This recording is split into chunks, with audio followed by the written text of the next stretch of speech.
Nobody prepares you for the weight of expectation. At just 16, Sipho Dlamini felt it every time his boots touched the dusty field of his township in Soweto. His friends cheered for him, calling him Kaiser after the famous South African club. His coach often shook his head in disbelief, muttering, "This boy was born for the game." Yet when Sipho got home, the shouts of victory turned into silence, filled with his mother's stern voice. "Football is fine for play, Sipho, but books will build your future. You will become an engineer. That's my dream for you." Sipho loved his mother deeply. She worked long hours as a nurse at Chris Hani Baragwanath Hospital, barely sleeping, and carried the scars of raising him alone after his father left. Her hope was simple yet heavy, that Sipho would rise higher than her, that he would wear a graduation gown one day, not just a football jersey.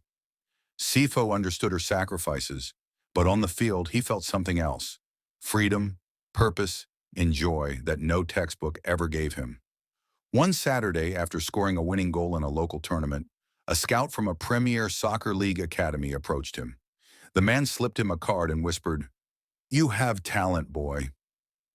Come to the trials next month." "Don't waste this gift." Sipho's hands trembled as he stared at the card, excitement bubbling in his chest.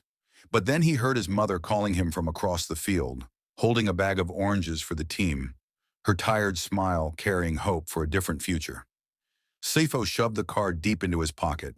He knew this was the beginning of a secret he might not be able to keep. I couldn't stop thinking about that card. It felt like it was burning a hole in my pocket, even after I had stuffed it inside my drawer at home. The academy name printed in bold letters, Mamelodi Sundowns Youth Development, looked unreal, like something from another world. My friends would kill for this chance, but I couldn't even tell them. If my mother found out, she would tear it into pieces before I could explain.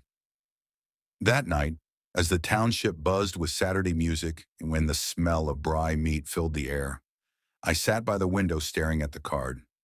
My textbooks lay open on the table, but my eyes never left those bold letters. My mother walked in, exhausted, still in her nurse uniform. She dropped her bag on the couch and looked at me with pride. "Good boy, still studying," she said. I forced a smile. If only she knew my head wasn't in the books. At school on Monday, I tried to focus in class, but the thought of the trials kept distracting me. During break, my best friend Themba noticed my silence. "What's wrong with you, Kaiser?" "You've been spacing out since Saturday." I wanted to tell him everything, but fear held me back. Instead, I shrugged. "Just tired, bro." Themba didn't buy it, but he let it go. Later that evening, while helping my mother wash dishes, she suddenly said, "Sipho, I got extra shifts this month. We'll be able to pay for your extra maths lessons. Engineering needs strong maths." Her voice was full of determination. My heart sank. I wanted to tell her about the trials, about how football made me feel alive, but her hope was like a knife in my chest. That night I pulled out the card again. The trial date was only 2 weeks away. I had to decide whether to chase it or let it slip. But what if she found out before I was ready? And then I heard footsteps behind me. The footsteps grew louder, and I shoved the card under my pillow just before the door creaked open. My little sister Naledi peeked in, holding her worn-out teddy bear. "Sipho, can you tell me a story before I sleep?" she asked in her soft, sleepy voice. Relief washed over me, but my heart was still racing. I nodded, forcing a smile. "Of course, Nail."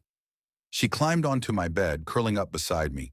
As I told her a made-up story about a boy who could outrun the wind, my mind wasn't in the tale. It was on the card beneath the pillow, safe but dangerously close to being discovered. When she finally drifted off, I carefully tucked her into her bed.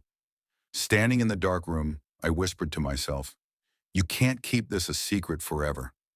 But the thought of my mother's disappointment haunted me. She always said, "Dreams without education are like rain without clouds." For her, football was just dust that would scatter one day.